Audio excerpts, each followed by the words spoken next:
with the platform so smooth, keeps the workflow tight. Efficiency and value, I see every single night. Risk profiles, they got 'em, man, it's no joke. North America's the stage and they never choke. Metrics on point, updated without fail. Chameleon carriers, they're on the trail. Don't play with unsafe companies, don't be that guy. And carry your checks, keeping it safe under the sky. 40 plus filters with the search that can drive. Carry your information in the FMCSA archive. Find your carrier with precision and needs. Location, equipment feeds. They got the keys. FTL shipper leads. They're right there for you. Real-time authorities, what they do. Crazy, breezy, ultimates. The dashboards away. Freedom from low boards. They got it every day. You carry your checks. The architect leading the way.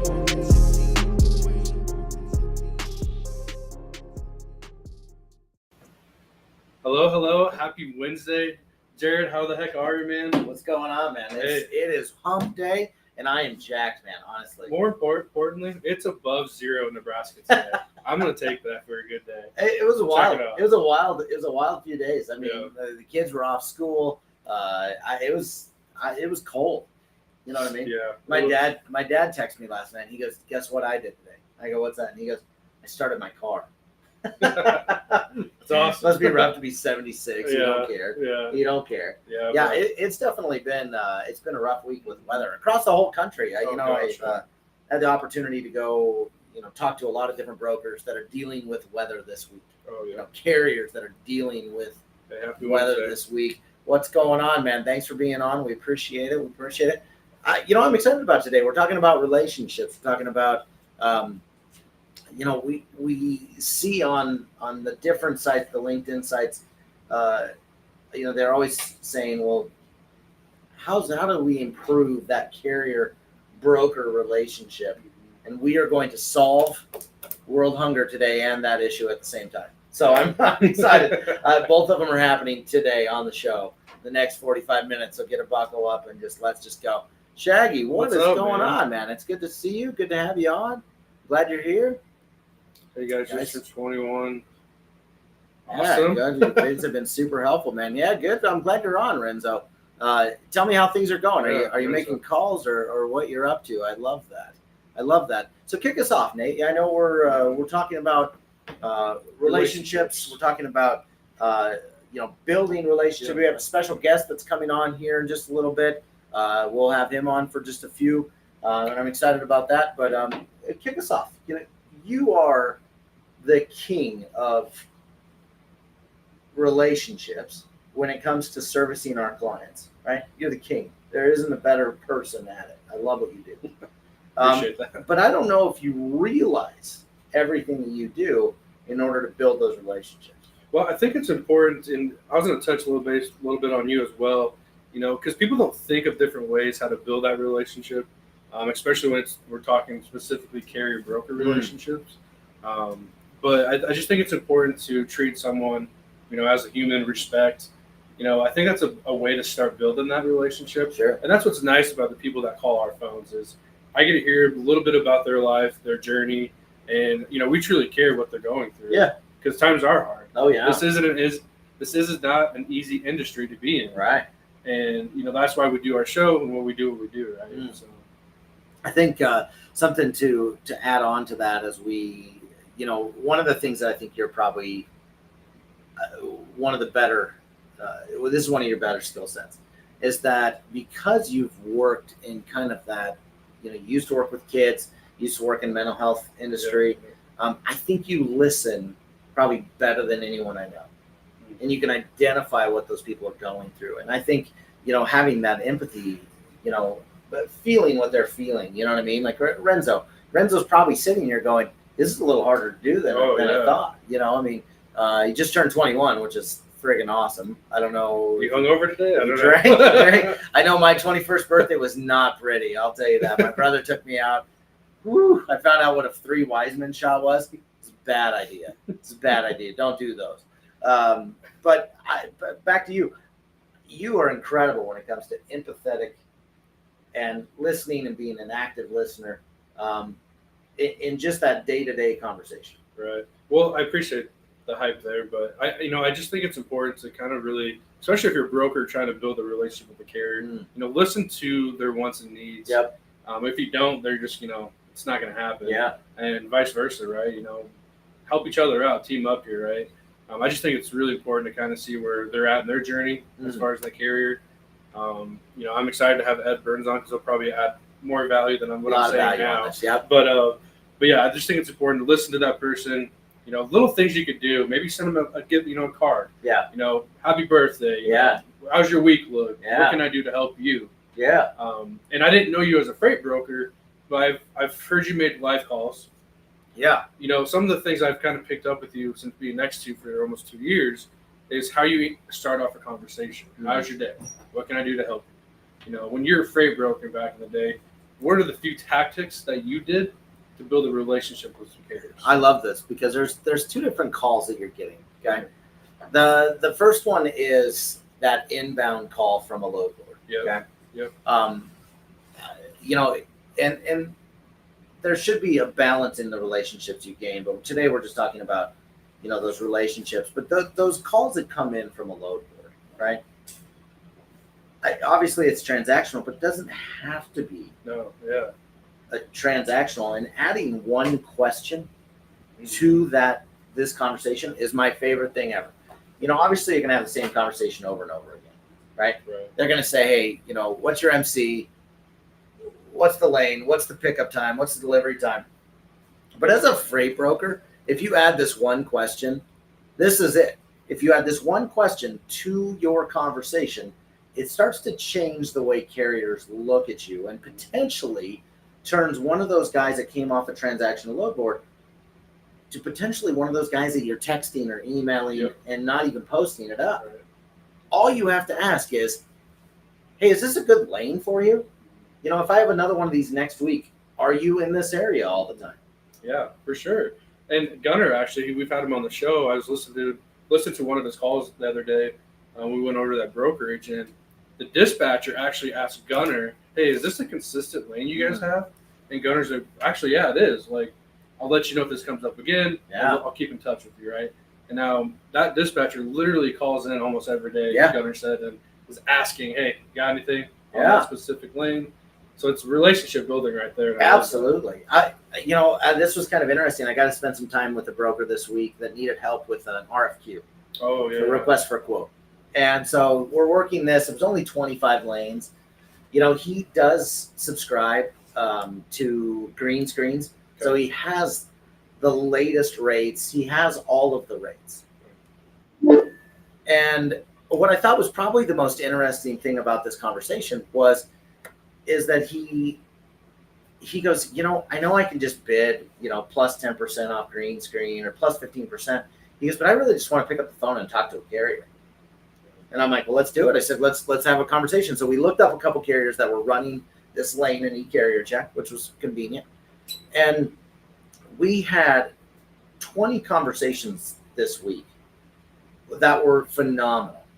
Hey, are you running this lane? What kind of equipment are you running? Hey, how old's your equipment? Yeah. Tell me more about your business.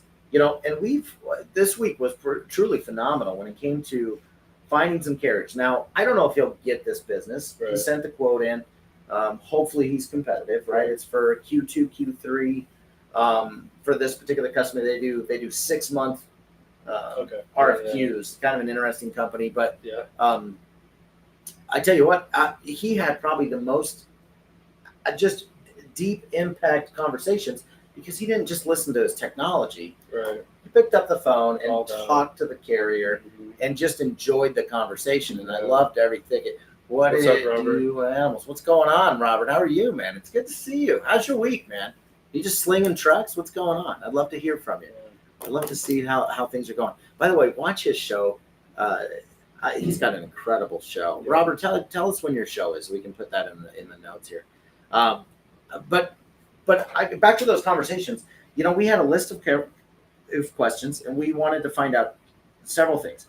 Number one, we needed to cover the amount of capacity that installation company needed, right? So there was truly a list of questions that we really needed to touch on from a technical side. Yep. But then there was the personal relationship. Did we get along with them? There was a few of these cats. We weren't jiving. Yeah, sometimes you gotta try to match your tone if you can. That's not gonna help. You know what I mean? Like Yeah, today at 1600, we tagged you to come on. I love it. I love that's it. awesome. It's 1600. Is that Eastern or Mountain? What time is that on? Love that. I do too. I'm a big fan of that. I'm jacked for today, though. We have honestly one of the greatest relationship coaches, people that actually I've seen. I love this guy. If you haven't followed this guy, Ed Burns Jr. is truly phenomenal. His dad's phenomenal. These guys have been in the industry forever. They started logistics. I'm just kidding. They didn't start logistics, but I'll be honest with you. They have the greatest relationships that are out there. And he's a very genuine person. Yeah. You know, I think that's why people like you is you're really genuine. You listen well and you're genuine. Yeah. God, I love it. That's all for the day show. You know what I mean? We're done. That's it. Well, we're bringing Ed on here. Yeah, we're bringing One Ed of the things I love about Ed is the value he brings to LinkedIn. Free freaking value here, folks. And it's things that you should be thinking about on a daily basis. And he's one of the guys I would just love to wake up to. You know, wake up, get dressed, look at LinkedIn, see what he posted. Yeah. He's one of those guys I like to look at and just see what he posted. Yeah. What is he thinking? If I can brush my teeth to Ed Burns, I'm into it. Yeah, Well, let's bring him in. Ed, get on in here. Let's We're gonna see bring what him he's in. got. This guy's my favorite. Ed, how you doing, man? Well, you guys are making me blush here. That's for sure. You know, What's going on, brother? How you been? it's a great day. Yeah. It's a great day. Yeah. How are you guys doing? Is it dark where you're at? Where are you at? I'm in eastern Pennsylvania where it's cold and windy and we've had a lot of snow. That's fair. I get that. I totally get that. You don't have to explain yourself there. What's been going on in your world? I mean, are roads shut down? Has the weather been disastrous? What's the story? Nothing apocalyptic. No shutdowns. No shutdowns. We're powering through. We're okay. I can live with that. Yeah. I can We're live just with far that. enough north that we can work through it. Really? Okay. I appreciate that. And obviously we're talking relationships today. We're really excited to have you on because in my opinion, you're the relationship king. That's very good. But I think something that's really unique, and we're trying to figure out our screens here. Yeah. It's not going well. It's Am I creating tech problems here? No, it's on me. It's on me. It's on me. Good, Nate. That makes me feel a lot better. Here's my first question to kind of throw it out there is, relationships have gone from, if you think about relationships, like my mom and dad, they met in high school. You know what I mean?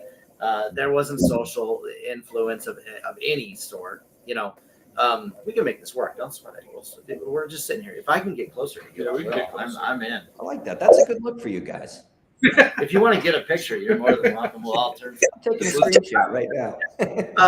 But the way that we operate in today's world, a majority of people meet online anymore, right? LinkedIn is such a powerful tool. Talk about relationships when it comes to like social aspects of things, and then we'll get into the importance of what you do with carriers and shippers and how you relate these people so that they know who they are. Because a lot of people just they can't connect the dots. You are the guy that connects the dots. Give us a rundown. Like, what's the strategy when it comes to relationships and social selling? Well, I think we have to realize that social media isn't everything, and the relationship can't live there forever. So it can be part of the process. We can meet somebody on social media through LinkedIn and then get together, have a coffee, or at least have a phone call and try to meet. It's really important to meet people in person because I think that's the best way to really get to know them is to spend time together in person. We can hide our facial expressions and our body language through messages and posts, right? There's something missing there from the human relationship. You're missing a huge part of communication. But then, so what part does it play? So if you meet somebody at a conference, you can follow up with them on LinkedIn, and that's a really good way to use the tool. But to expect a relationship to exist online and live there forever and it to be successful in the sense that you build a friendship or the business sense of success of winning business or with a vendor or client. It just doesn't work. It doesn't work well, and it doesn't work well for the long term. Yeah, I can appreciate that. You have great hair, by the way, Ed. I don't know if anyone's told you that, but I just want to let you know that I love your hair. I appreciate that. I certainly didn't get it from Big Ed, so. Yeah, that's a fair. Yeah, you got it on your mom's side here. You're bringing her home. I mean, I love that. I think something that I would love to ask you more about, Ed, is, obviously being in person, I think is really what's grown your guys' business. You guys know people intimately. You've got to know them. You've met them. You've shaken their hands. You've cried with them. You've laughed with them. You do what you do. Mhm. When it comes to, the follow-up in relationships, or when it comes to just trying to navigate a relationship, what seems to be your guys' strategy when it comes to just making sure that you're keeping up with everybody and where they're at?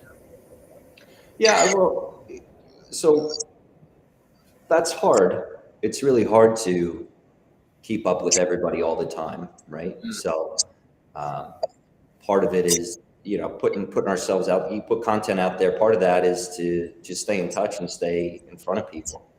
But a really good business relationship ultimately can become a friendship, right? And when a real friendship is where you care enough about each other that you want the best for each other, whatever that is, and then you have the freedom to say, you know what, I don't have the answer for you business wise, but here's another solution. I'm not going to make any money on it, and that's okay, because I care enough about you that I'm not interested as much about the money as I am about making sure you do well, right? So Right.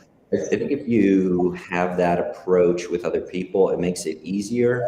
There's a lot less pressure, right? You don't always have to get the sale. And if you're looking out for other people, then other people ultimately start looking out for you too, right? It's not like totally selfless, and then you're eating it all the time because you don't get anything out of it. Like if everybody's looking out for one another, and that's what friends do, then everybody's going to do well. And we fundamentally believe that there's enough freight for everybody who does a good job. So we're not that worried about it. That's fair. And I just think being transparent too in that relationship is a big thing. And, yeah, exactly. Just transparency. Like what you said, just the friendship means more than the money. And I love that you said that, because it's so true. I definitely think, when it comes to the carrier broker relationship, transparency is probably the hardest one to get over. The old age of the broker's trying to screw me. There's transparency is tough. You know what I mean? The broker's trying to make money. The carrier needs to pay his bills and make money, right? How do we get through transparency when it comes to carrier broker relationships? Yeah, so our relationship with the carriers is a little different. So baked into our business model is a little more transparency there, right? So we don't set the rates. Our carriers set the rates, and we pass them on to the shippers. So I guess I'm a little ignorant, but what I see in the marketplace is it seems like there are these big brokerage houses out there who really don't care, because you're not talking to the same person every time. As a carrier, you have a different contact every time. So you are kind of like working with this big machine, and you can't build a relationship there. Whereas I think there are a lot of brokerages out there, small ones in particular, but not necessarily, where if you're talking to the same person all the time and you can build that relationship and help one another out of tight spots and have the conversations, that seems like it's a lot more successful for brokers and carriers. Yeah, I think, if you look at it, it's always interesting when you kind of click back, and this is just a general observation, then we'll get to Renzo's question here, but when the load boards were created, I don't think they realized maybe some of the challenges that were going to come with those load boards. Obviously, sourcing was a big issue. We needed to find people. It created an interesting environment, right? But I think if you were going to ask carriers, where they seem to be feeling that effect of being screwed, or they're not getting that transparency, it's going to be in the spot market. It'll be in that transactional. business, in my personal opinion. I don't see that in your relationships, or in a relationship like yours where it's more contractual, or at least there's more conversation relationship around the load versus, hey, when do they pick up and deliver? What's the commodity? Okay, I'll take it for 16. And the carrier's like, yeah, I don't know. I think the load boards have in some ways created that relationship kind of sort of issue. It's also created double brokering in some of the cases. And there's a lot of other things that potentially has come from load boards. Nothing wrong with load boards. There's a part of that business, but it's created. Not that there's anything wrong with that. I'm just saying. Renzo's got a good question. Would you say a relationship with a shipper should be prioritized over a carrier? This is probably something you balance a lot here, Ed. I mean, you're obviously talking to shippers every day. You're talking to carriers every day. Who wins the award here? Yeah, that's tough because, you got to try to make it so that it's not one or the other, I think. So our carriers are our clients for us, so we look out for them first in that sense. I guess the shipper doesn't. So, but the relationships with shippers we have are very long term. So if there's a situation where there's a real problem, then we're going to get on a phone call with both parties and have them talk to one another to work through it. And stuff falls apart, but if you have the conversation, you save it 95% of the time, I would say. Yeah, I would agree. Not everything works for everybody. You know what I mean? And so you get into these situations where, I think this is an interesting question, Renzo. For me, your client is who's paying you. In Ed's case, it's the carrier. In your particular case, if you're a broker, it's the shipper, right? I think safety is always number one, no matter what you prioritize in both safety aspects, right? Safety is always number one. But I think just being morally obligated to both parties is really important. I think we just got to keep pushing that in my mind. Not only, we don't need to hide anything. Ed Burns, we always look for the match. Exactly. God, I love that your dad is on. What is up? God, I love that. Yeah, I did. I'm glad he's here. Yeah, me too. Dang, got it. But I do think just there is a dynamic within the industry that we have to choose between one or the other. And I think that's more or less a false narrative. I don't think I think if we come into it with an attitude that everybody can win and we stick with it, most of the time, that's how it will play out. And I do think that there's a lot of content out there that makes it us versus them and them versus them. And there's like this adversarial component, particularly because it's not a great marketplace right now. But that it does not have to be that way. Yeah. I agree completely. Obviously, what's that? I thought you would. Yeah. I'm kind of curious, Ed, and then we'll let you kind of run. You obviously are just getting the year running. We're a couple weeks in. What are goals looking like for you when it comes to relationships and growing your business and those aspects of things? I'd be curious of what it looks like for you. I mean, we got a few months ahead of us here before we start hitting the conference circuits and things like that.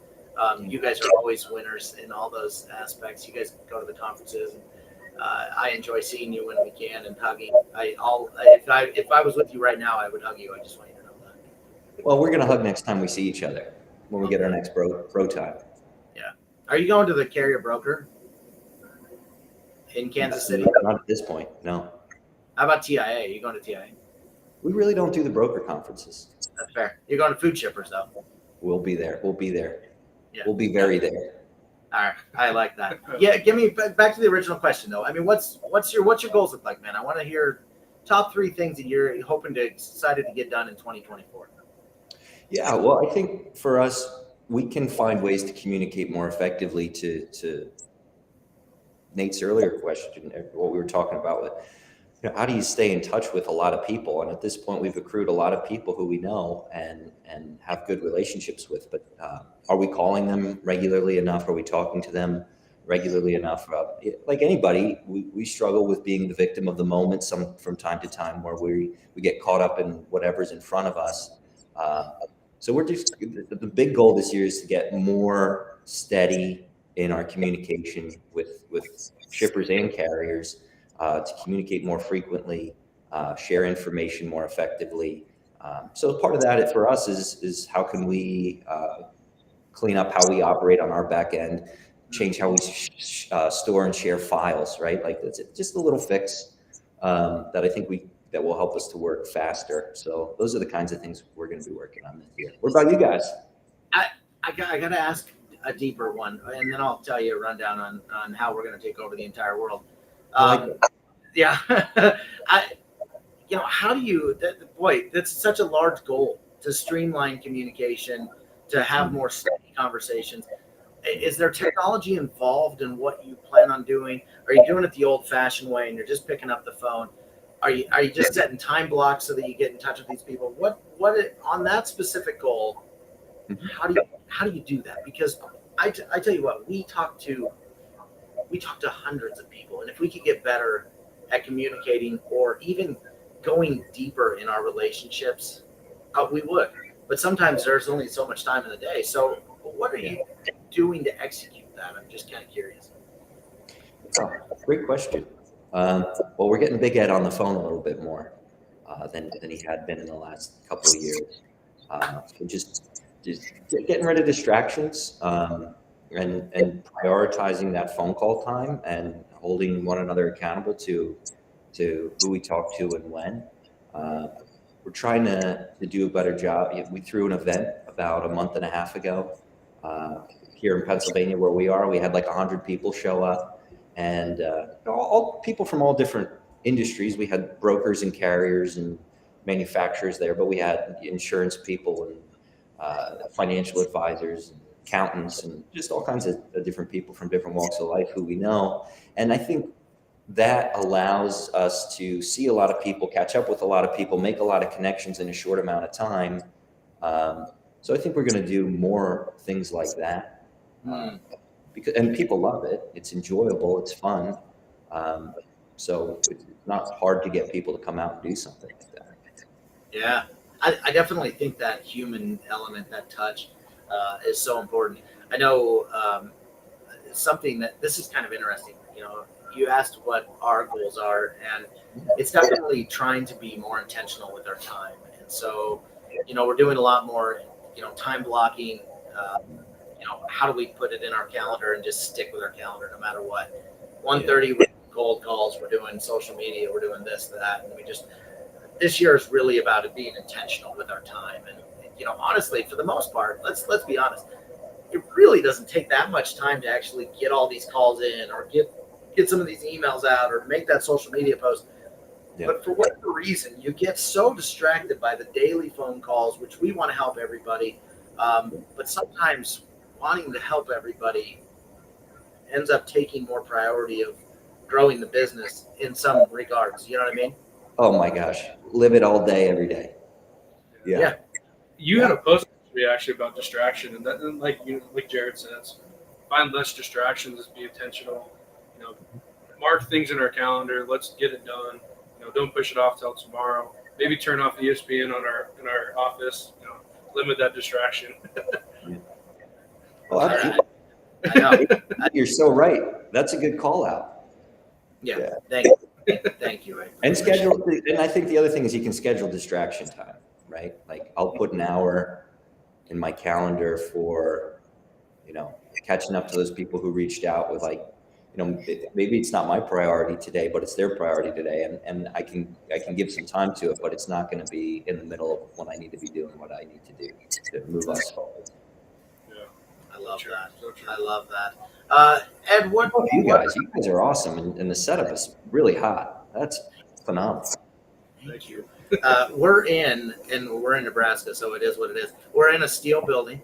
Right next over here is like a shop. I mean, there's literally, this guy can start sawing things any second. We have to bribe him in order to have these shows every week. That's fair. We don't care. You're cutting into his priority time. He made this. I know he made this for us though, which is I love. And then, Nate and I look good in blue. And as we close it out, we're just having these quick segments. We'll have you on, once a month, and just talk about what works best for you and what's working in the industry. You obviously are very well connected in the industry. Give us some closing thoughts on 2024 and what we should be looking for, what you feel could be a sense of where the trucking industry is heading. Well, I think it's important to recognize that we don't control the broader marketplace as providers. Whether freight picks up in Q1 or Q4, like we can't control that.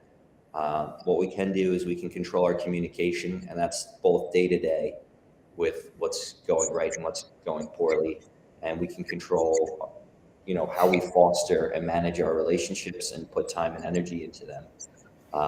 And I think a lot of panic has come up in the last year with the tough marketplace, but we got to play the long game if we're going to be around for a while. And that's, really important is to know that this too shall pass. It's not going to last forever, and we can only control what we can control. I think that's probably what I think is most important right now. And I could be totally wrong or full of it.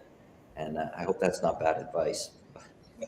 No, I think it's wonderful. They control the controllables. I've had the opportunity to make cold calls with some brokers, not only on the carrier side, but on the shipper side.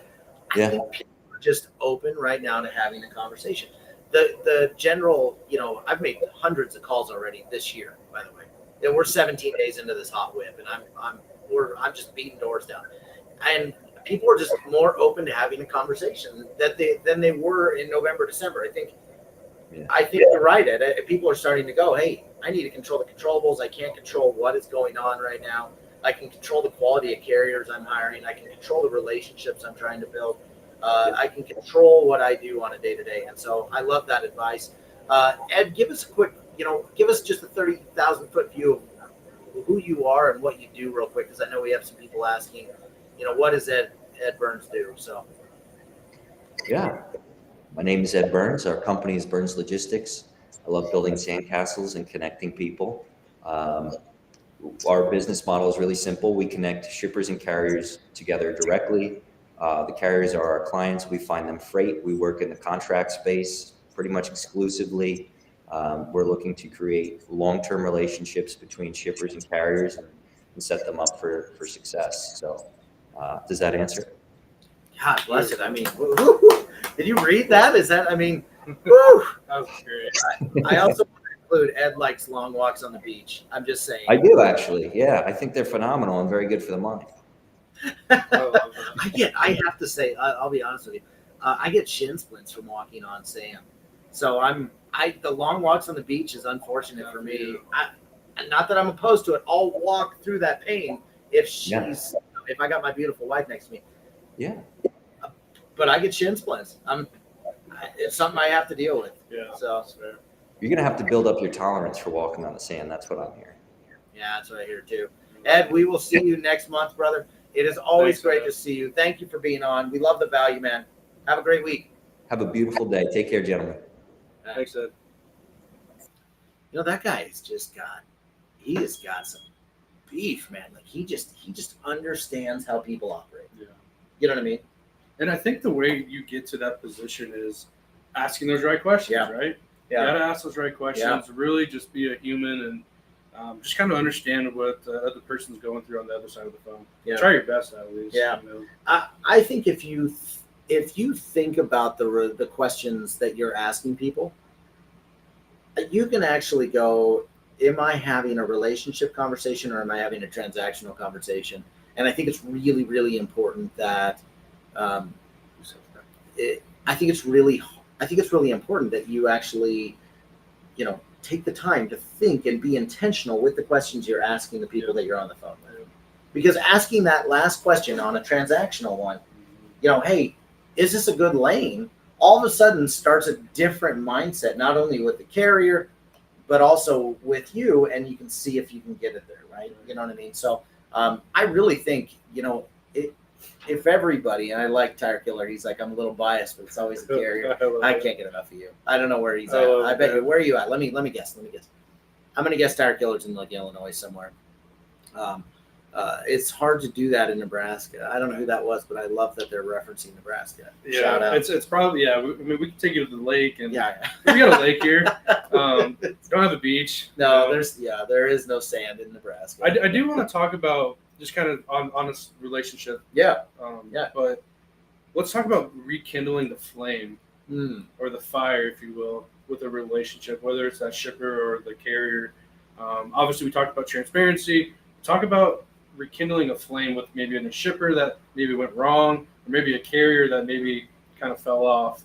Talk me through that. how Yeah, that looks. this is an interesting question because you get a lot of self-doubt when it comes to, should I reach back out? Is the time right? The You get a lot of anxiety kicks you in, do. too. You get a lot of self-doubt about this, and I Yeah. think this is really interesting because, you know, in any particular case, we'll talk about just getting a brand new shipper, right? And Yeah. he's kind of ghosted you. You're not getting any freight from him. You haven't heard from him. You had a great cold call, or you had some good interaction via email, Right. or you quoted him right.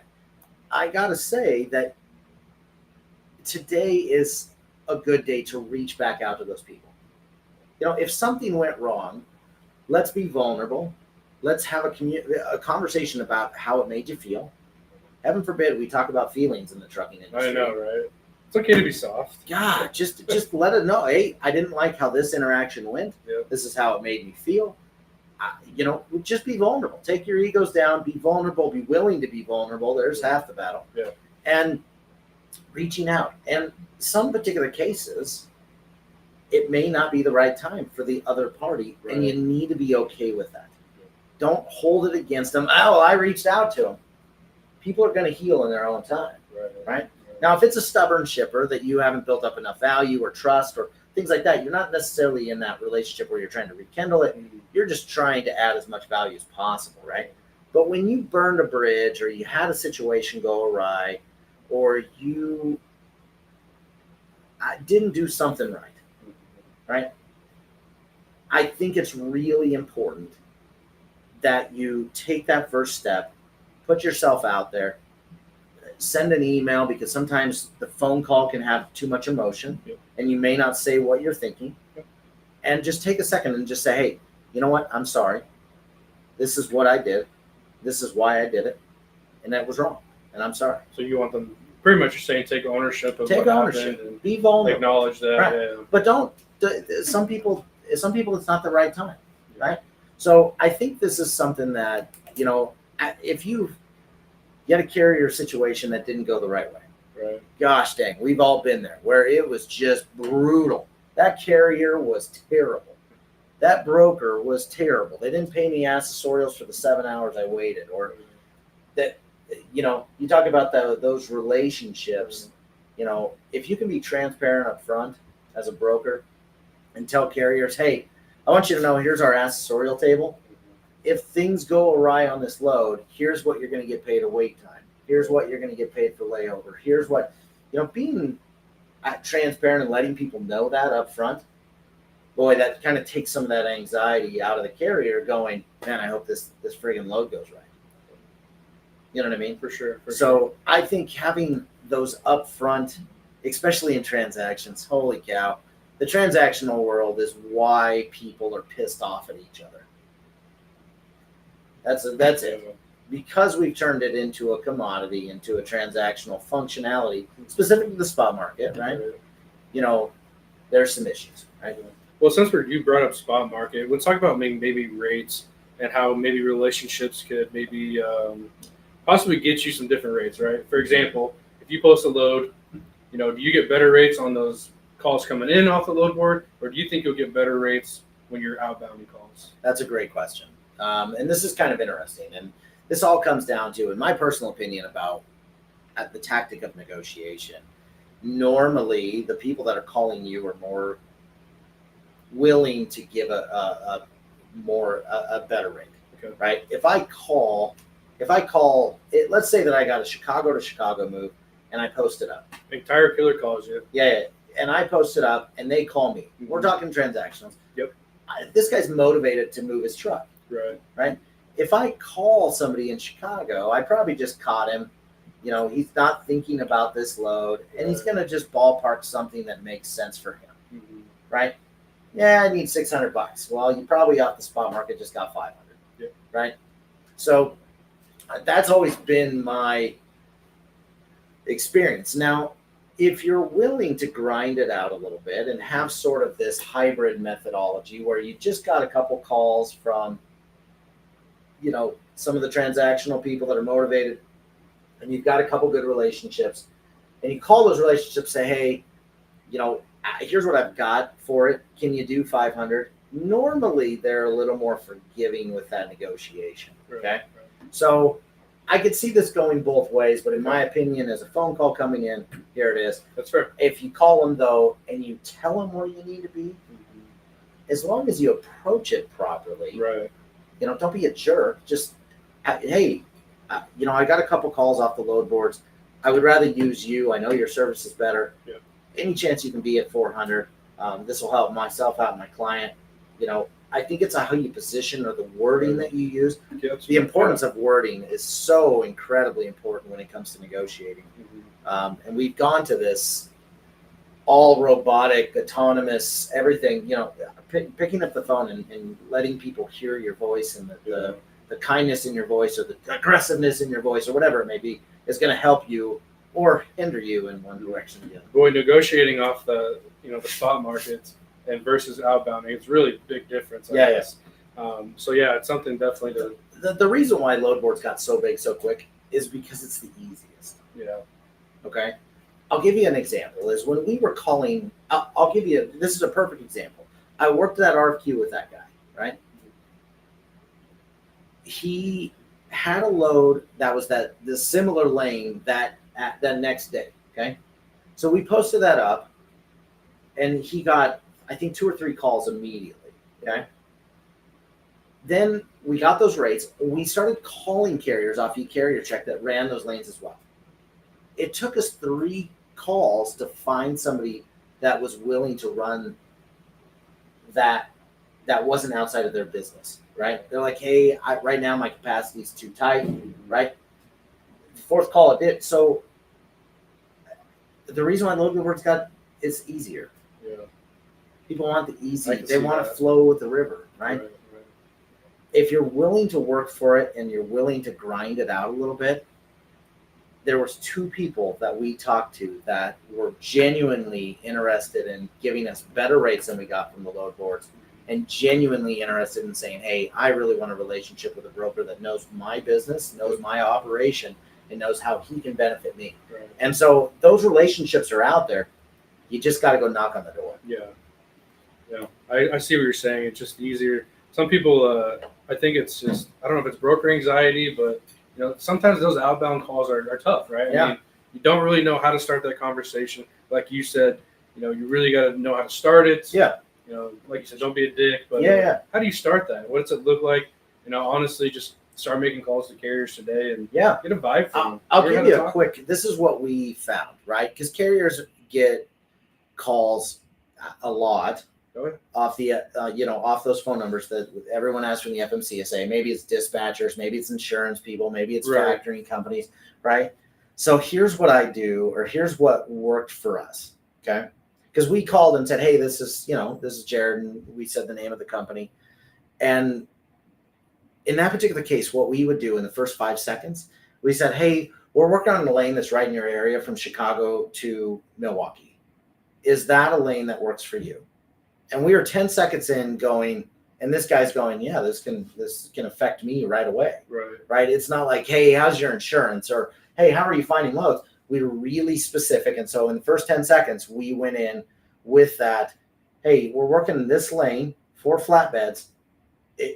That's a weekly thing. Is Yeah. that something you're interested in? Mm. And when he said yes or no, then I knew, choose your own adventure. Yeah. Hey, let me tell you more about that lane. Or, hey, you know what? Sorry it didn't work out. I wish you the best. And then you can just end the call. You don't have to hang up or, Right. heaven forbid we actually end a conversation properly. Right. Well, you never know too if something happens on that carrier side to where something does open up. Right. Well, he's going to remember that you ended it nicely, and we'll probably call you back. You never know. I know Yeah, if it- exactly. So that's something I think is really important. It's just, how do you have a conversation? There's a beginning, there's a middle, and an end, and you really can't skip any of those, Right. even if it's 30 seconds. Yep. Hello, information, goodbye, right? And you don't have to be rude. If it doesn't work for him, it doesn't work for him. Exactly. Don't take it personal. Right. You gotta learn to adapt, and that's one thing I Exactly. threw down here is adapting to personalities. Yeah, I think if someone's on the other end just giving it to you, no reason to give it back. Yeah, There's yeah. no reason. no, he's having the question that you may ask him, is he doing okay? Right. Are Are you okay? Are you okay? Yeah. And that's either going to fire that up a little bit further, Or it opens up. or Who knows? yeah, you don't know what people are going No. through. You know what I mean? Like that guy, the guy that was a little feisty with us yesterday. We Yeah. had one guy that was a little feisty with us and just really kind of lost it. And you Yeah. could tell he was very just emotional about the Frustrated. subject, the Yeah. pricing, the everything. And I'm Right. like, I'm just coming to you as a person that's just Right. trying to find the right person. And I love how Gunnar went about that call too, saying, I completely understand, Yeah, it's kind of where we're at right now. Yeah. Completely understand. It's not for you. acknowledge him. It's okay. Acknowledge the situation. We can't control the cost. Ed said something I thought was really interesting. He said, he goes, we have a unique way of relationships is the carriers set the rates. Mm, That should be. Carriers know their rates. right. If Tire Killer's on, he could probably tell you, last week his cost per mile was this, and this week his cost per mile is this. Yeah. And that goes up with either fuel or maintenance or insurance costs or tires, Yeah. whatever it may be. So he knows the rates. Right. So Yeah, like you said, you just don't know what's going on. Right. I think it's important to just ask the right questions, Mhm. be a human, yeah, just just for goodness sake. heaven And, forbid we have a little bit of emotion. And, Yeah. and you know what I mean? Well, Jared, man, I enjoyed our talk today. I enjoyed Ed Burns I loved it. and his father being on. Does it make more sense to have a carrier onboarded before looking for shippers? That's a good question. I think it's okay. Yeah. I personally think it's okay. I got all of my education from calling carriers. I would say that I have a double doctorate in flatbed and vans and maybe Sure. pneumatics, right? And I got all of those on from just having conversations with carriers. Hey, what works for you? What are some of the issues you have on loads like this? What are some of the issues? Have you loaded at this shipper before? What are the issues you've seen before so I can address them up front with my shipper, right? And sometimes having that local tribal knowledge or that equipment tribal knowledge, hey, this is things that we're having. So I'm a big believer in when you are being intentional with your time, when you call your shippers, go call those shippers. Find that. Nothing happens till something's sold. But go find the best carriers that can move your freight. And go find, there's some amazing people out there. So they're willing to share, they're willing to help you, if you're willing to help them, they'll get you there. Yeah. It's that old saying, help them get to their goals and you'll get to yours. Mm. That's what So true, that's what I think is important when you're talking to carriers. Yeah. So Drop the mic right there. Yeah, I appreciate that, we're Jared. out. Renzo, good questions, man. Happy birthday. Yeah, I'll have the Tornado Modelo for you later. done. If you don't know what that is, I'll let you know. But happy birthday. Great questions today, guys. Appreciate everyone being here. Be sure to subscribe. We're going to be continue to go live every week. Yep. Get notified when we go live too. We're going to bring the house. That's what we do. Yeah, how it works. So you guys have a great rest of your week. We will touch base later. Enjoy the day, guys.